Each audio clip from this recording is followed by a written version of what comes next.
So it's a strange day when you see an X account of CNBS posting something seemingly about Tesla without a negative spin. Check this out. A Tesla Cybertruck was spotted outside the Barron Investment Conference at Lincoln Center in New York City. Some great shots here, by the way, and notice, this isn't just some random person on a phone going, oh yeah, I'll snap a quick photo. They've taken some time here, a bit of effort to get some good shots, frame them well, shot nicely, and it looks epic AF. So, what exactly is going on here? Well, in case you guys don't know, CNBS loves Ron Barron, aka of Barron Investment. And Ron Barron has a pretty good relationship with CNBS too. It's mutually beneficial. Ron appears, generates interest for his funds, and in return, CNBS gets some credibility from a brilliant billionaire investor who owns a large chunk of Tesla stock and also privately some SpaceX. For the record, this was the 30th annual Barron Investment Conference and over 5,000 people attended. And Ron has been a busy boy doing an interview with CNBS at the conference. We'll get to that in just a moment. But first, just for a little bit of contrast, we have this. CNBS's Fast Money posting this on X. A short clip. Tesla to $50. Derp face 34.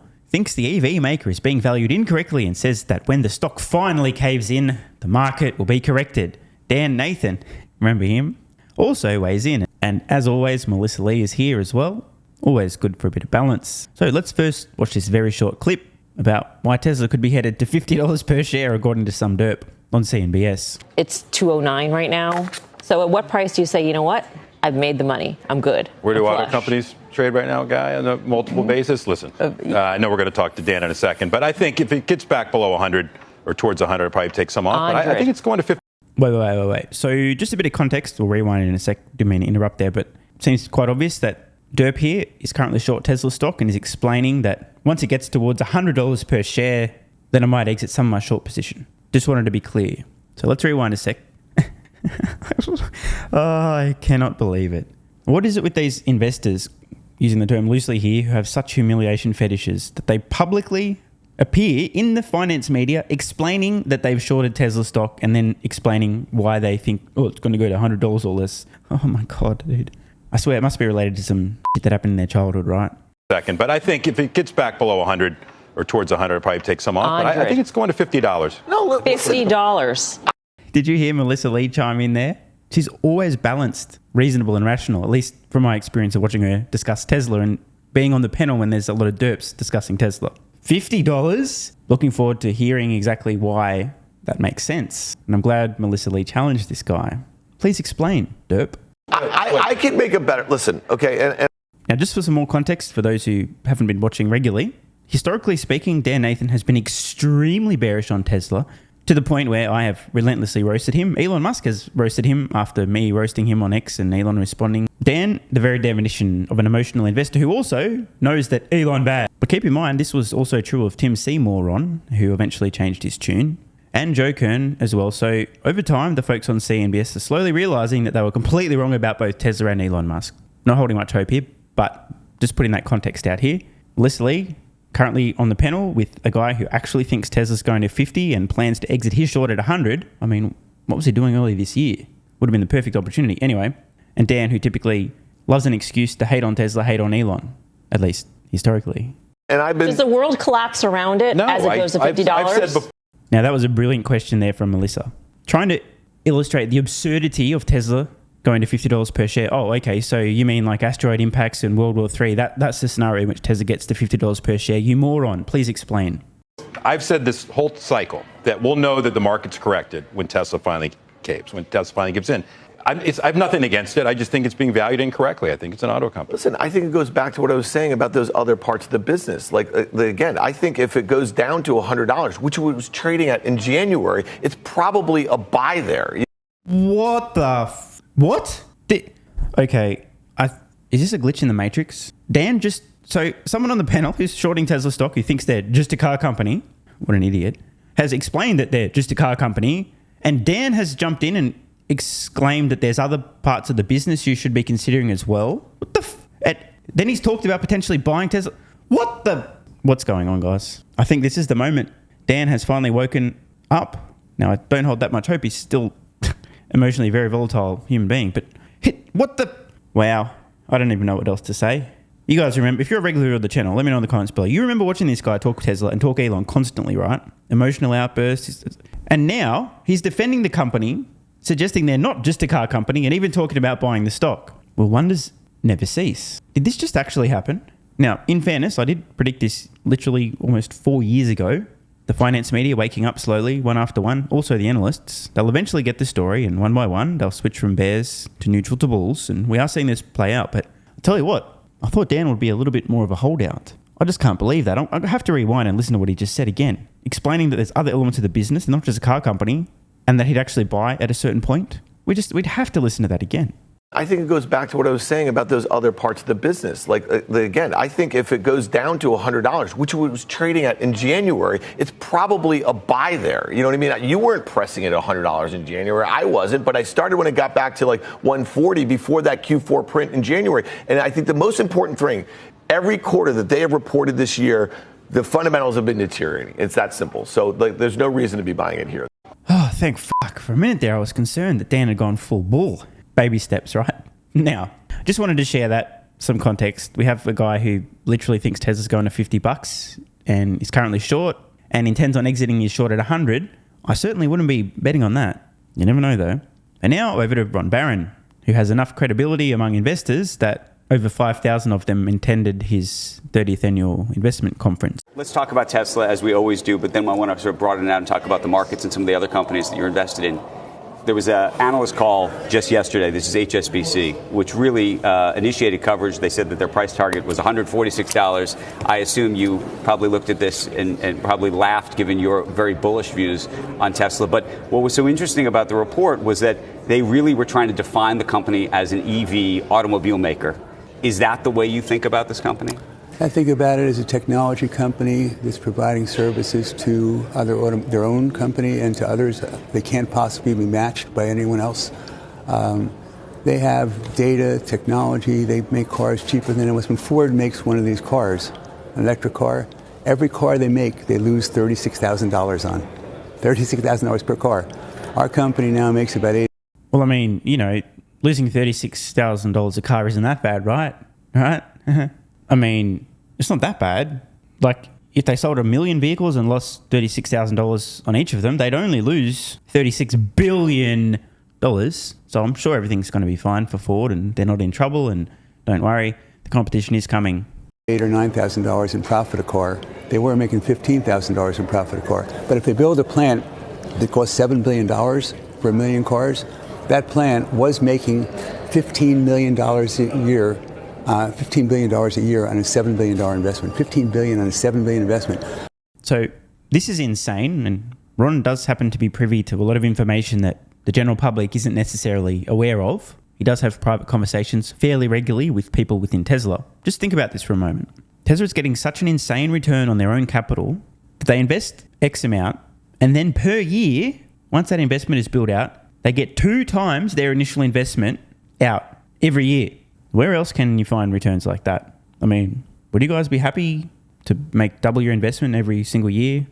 An ordinary industrial company would make 15% on capital, 20% the most. This guy's making his capital twice a year. Now he's making it once a year. He's making $8 billion in a $7 billion plant.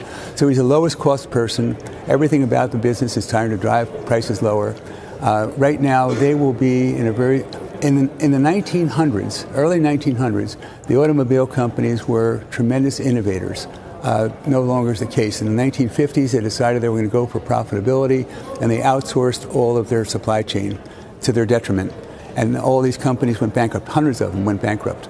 And now the way we're going is that their electric cars, they drive, I guess they have about 30 miles a day, 30 or 40 miles a day, and they have 3 million of them that are collecting data. 100 million miles a day they're getting for data, and then they're also getting compute that they're going to have more compute than anyone in the world in 18 months.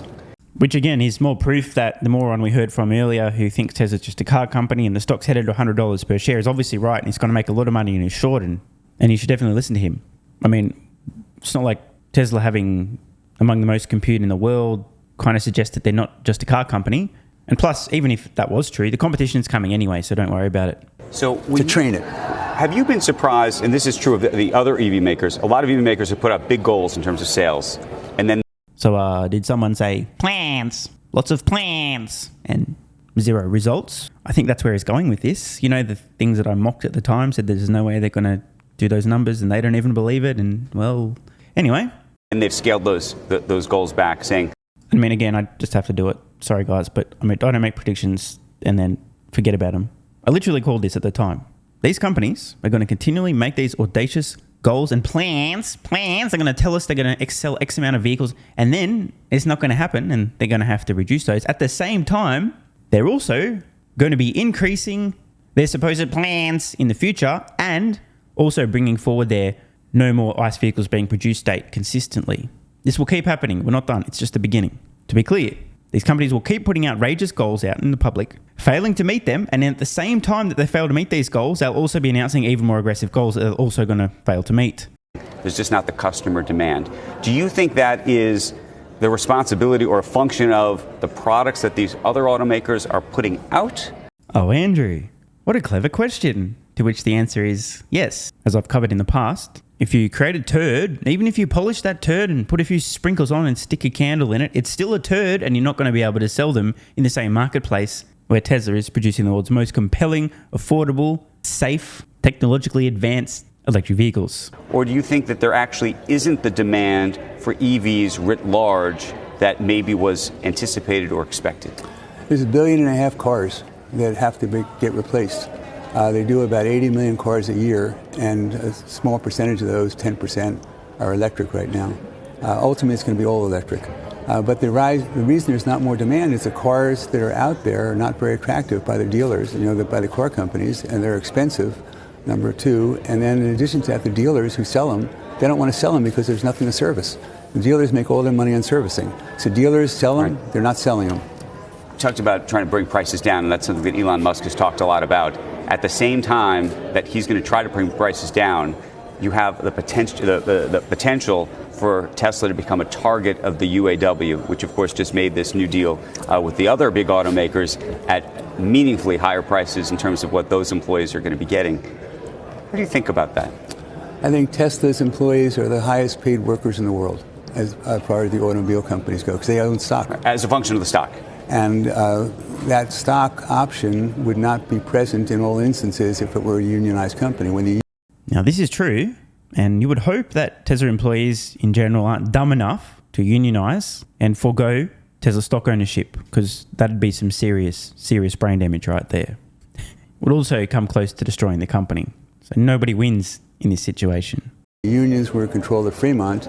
As soon as they had trouble, they ran from it. Tesla took over that plant in Fremont after the unions had left, after the company had gone bankrupt. Tesla employees, there's a good story that one of the executives and then I want to talk about it. Of course. One of the executives who devised the pay plan for the employees was telling me that he's a small Jewish guy like me, and he was walking through a plant, and a large black man walks over to him, shaved head, tattoos all over the place, and says, Ira, are you the man who devised the pay plan for us? And he said, yes. He said, I want you to know that I'm the first man in my family, the first person in my family to ever be able to afford a home. And thank you very much. And so the workers there make more than anyone else by far, and their health care, all the benefits are better. The unions have been trying to organize Tesla, Toyota, all the foreign companies for years. They failed repeatedly. Why? Because those companies the union's not in business to keep the employees. They're unions to have the power. So what Ron has just said is accurate and also impressive. Take some balls to say that out loud, but it's true. Unions are incredibly corrupt, and they're not about union members. They're not trying to help union members. They're all about trying to help themselves and accrue additional power. Oh, and they're also extremely corrupt. Again, if you guys are curious, do some homework on the UAW. Bribery, corruption, prison, lawsuits. Not a good look. And again, I just have to mention this. I've been saying it repeatedly since UAW's new president, Sean Fain, first announced strikes in Ford, Chrysler, General Motors. I've been calling it. This guy's on a fucking power trip trying to make himself look good. He doesn't give a shit about UAW employees. He's just pandering to the people who are too dumb to realize the implications of his insane demands, which will be the employers for which they currently work will ultimately go bankrupt. As I said at the time, and as I repeat, Sean Fain of the UAW is a politician in president's clothing. Ron Marin knows this, and he's just said it out loud in slightly less obnoxious terms. Before we move off Tesla, just for by a the way, second. the stock went down yesterday, not because of that report. Okay, It went what do you down think it is? because of Joe Biden, President Biden, who, by the way, I love what he's doing for Israel, but I don't like that much what he's doing in business. Just seriously, is there a single person at all who is a fan of the economic results produced by Joe Biden, his business policy? Is there anyone? Serious question, by the way. Some things I like, but he's the one who said unions should organize Tesla. That's what happened yesterday when the stock went down. Okay, we'll come back to the Biden piece in just a second. Melissa Lee, I think, has a quick Tesla question because I know I want to talk to you about a whole bunch of other things. Melissa? Can't wait to hear this. Why? Because as I said earlier in this video, Melissa Lee gets it. She's reasonable, rational, doesn't seem to be particularly biased, especially when it comes to Tesla, has a good head on her shoulders, and hopefully this will be a useful and important question. Perhaps we might garner some information or insight out of Ron regarding Tesla that we haven't heard before. Yeah, Ron, thanks for taking my question. When you think about China, how do you think about the growth there? Because that's a key piece to the Tesla story. Li Auto reported its earnings yesterday and had strong EV guidance. It's gaining market share. I'm just wondering how you think about the competition, but also the weakening Chinese consumer. And have you discounted that portion of the Tesla story at all, given the Chinese economic forecasts out there? Tesla right now is doing about 1.8 million cars a year. When we started investing in the company 7 years ago, when we invested between 2014 and 2016, they were doing 41,000 cars a year. So 41,000 cars a year to 1.8 million, they're on their way to 20 million cars. China is about 1 million right now of their 2.8 million. But a large percentage of what they make in China is exported from China to Europe. And the more they build in Europe, of course, the more they're going to save on transportation costs and duties. The idea is that China invited Musk in, and invited him in because the Chinese car companies have done very poorly for a long time.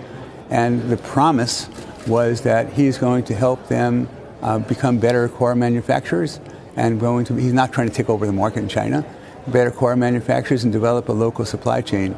And so he was the only one that's ever been invited into China that's been able to not have a partner, a local partner, to operate their business.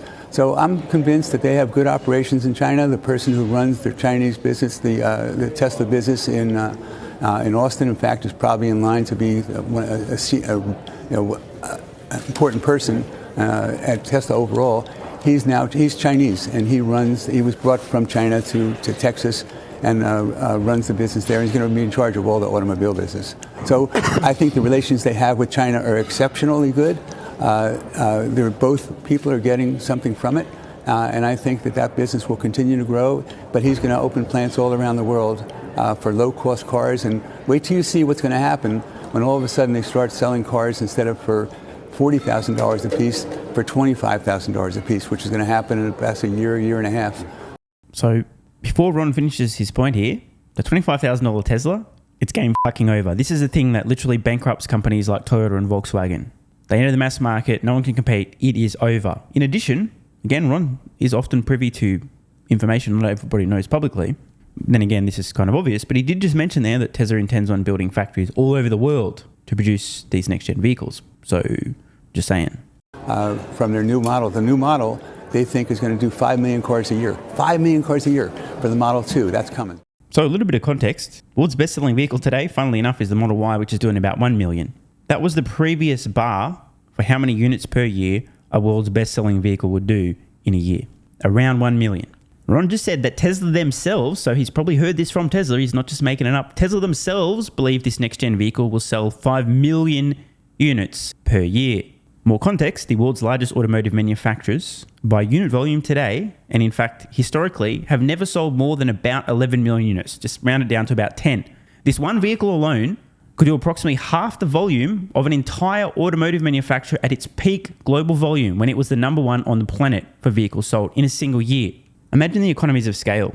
They'd also imagine being more on Stanley, who still think Tesla, in their base case, in 2030 is only going to be selling about 7.5 million vehicles in total. Now, that being said, I personally believe that Tesla's $25,000-ish vehicle, and there'll be some variations, I'm not just talking about a single model, but on that platform, in total, has potential to do about 10 million units per year. Oh, and don't even ask me about the subsequent generation of vehicle that'll start at about $18,000. By the way, if you guys are curious about my actual estimates, you'll find them in my Tesla valuation model available on Patreon. to supporters at the investor level and above. So just to recap here, Ron Barron, some stuff that's kind of important, should go without saying, but he's now said it and seems to have come directly from conversations with Tesla. Tesla themselves believe their next-gen vehicle will do about 5 million units per year. Maybe that's a low-case scenario. I personally think that they're massively underestimating its potential. Tesla are intending on building factories all over the place to produce this vehicle. Then again, Ron remains extremely bullish on Tesla. One of the biggest Elon bad, Tesla bad folks currently on CNBS is starting to slowly change his tune. And of course, on the other end of the bell curve, we have Ron on one end. We have in quote investor who's currently short Tesla stock and is expecting it to get to $50 per share, but plans to exit his short around $100 per share. So just wanted to remind everybody once again, can't fix stupid. Want more content? Early access? Bunch of perks? Click the links in the pinned comment. Athletic Greens AG1 has given me a massive, meaningful boost in energy, allowing me to do a lot more every day, including using my brain more and using my body more. I highly recommend you guys and girls check it out. Athletic Greens AG1 is an excellent way to fill in nutritional gaps. It's got 75 high-quality vitamins, minerals, and whole food source nutrients, plus prebiotics and probiotics and digestive enzymes and adaptogens to help you deal with stress. Plus, if you click the link in the pinned comment or head to drinkag1.com/SMR, you can get yourself a 1-year free supply of vitamin D3 and K2. But don't take my word for it. Here's what some of you guys and girls have to say. AG1 has changed my life. I was, as you described, treating myself like a circus, ate like trash, rarely exercised, used alcohol as a stress crutch, cannabis also. AG1 is what gave me the kick in the ass, got me back to the gym, motivated me to do more for myself, family, my business, etc. Keep doing what you do. Now, I know there's some skeptics, the same kind of people who think Elon Musk is a fraud, reading this going, what do you thought? There's no way that's possible, bro. It must be a placebo effect. Believe it or not, this is a recurring theme. If you give your body everything it needs to feel and perform its best, including having a lot more energy, you'll need ways to use that energy. For me personally, that includes more exercise, moving my body more social activity, and more cognitively demanding tasks, including producing a fuck ton of exclusive content over on Twitter and on Patreon, plus my daily YouTube uploads. The proof's in the pudding. On to another testimonial from a viewer of this channel. SMR, you asked me to provide feedback on AG1. Here it is. It has helped with mental acuity, stamina, and intestinal waste management. Can't read between the lines. Certainly helps with regularity and digestion. That's what the digestive enzymes are for. It has also dramatically reduced my cravings for sugar. You guys need to stop eating sugar. It's fucking poison. I'm 50, 5'9", and overweight, aka a fat motherfucker. I think that's a technical term for overweight, isn't it? Is it fat motherfucker or obese? I can't remember. I average 100 hours a week in the West Texas oil fields as a safety supervisor. Jesus Christ, dude. No wonder you're struggling to keep your weight under control. 100 hours a week. Brutal. It has helped me lose weight.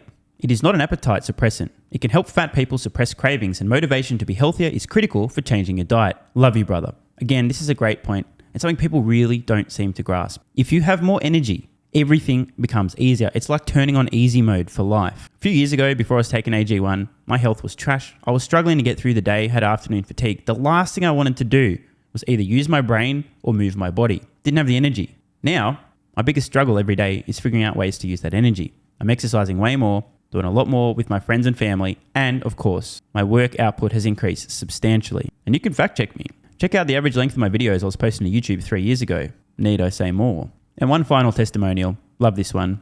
Okay, here's the deal for me with this AG1 shit. I'm 41 years old and not the type to eat, drink, smoke, or sleep healthy, so I was skeptical. That being said, here's what I experienced. Day 1, meh. Day 2, afternoon fatigue was about 45 minutes late. Day 3, 0 afternoon fatigue. Day 4, 0 afternoon fatigue plus extra energy. Day 5, again, 0 afternoon fatigue plus energy, wondering, what the fuck, really? See, this is the thing, right? The results for many people are just almost too good to be true. This is the same experience I had. My afternoon fatigue just vanished out of nowhere. I'm like, wait, what the fuck? Why am I not tired in the afternoons anymore? Surely, it's not that AG1 shit, is it? Turns out it was. Day 6 and 7, same thing. Day 8, same thing. Plus, I had the want to get things done around the house that I normally would slack off and not get done. Again, the point, extra energy, you'll need to use it. You'll find ways to use it. Day 9, 10, and 11, and today is day 12. I fucking love it. So however you managed to get me to buy it, I'm so glad you did. Thank you so much, SMR. It really changed me so far. Guys, this shit really works. Just try it. By the way, This is the reason I continue to relentlessly promote AG1. A lot of people get real fucking mad in the comments. Oh my God, snake oil salmon sold out. Oh my God, he's a scammer. This is fraud. But constantly, I'm pretty sure everyone making these comments is also currently short Tesla stock. I'm not particularly concerned about people having a negative perception, those folks suffering from small brain syndrome, still living in my bum's basement syndrome, etc., writing mean comments, claiming AG1's a scam or it doesn't work. I mean, bro, when I get feedback like this is what keeps me going. And remember, there is a 90-day money-back guarantee. There's nothing to lose here. Just try this stuff for a month, and if you don't get these results, get your money back. See, it's a literal no-brainer. It's an IQ test at this point in time. Testimonial after testimonial after testimonial like this. Get your money back if it doesn't work. Just try it for a month, and if it doesn't work, get your money back. Today's the day. It's finally time. Be like this guy who was a massive skeptic, but finally, after 1,000 promotions in a row, caved in, tried AG1, and has results like this. Head to drinkag1.com/SMR or click the link at the pinned comment, and please, let me know how you're feeling in a few weeks' time. Now, if you'll excuse me, time to put my extra energy to good use. I'll be recording some more exclusive content for Patreon and my Twitter subscribers. So click the links at the pinned comment, see you over on Twitter and or Patreon, and don't forget to grab your AG1. Love ya.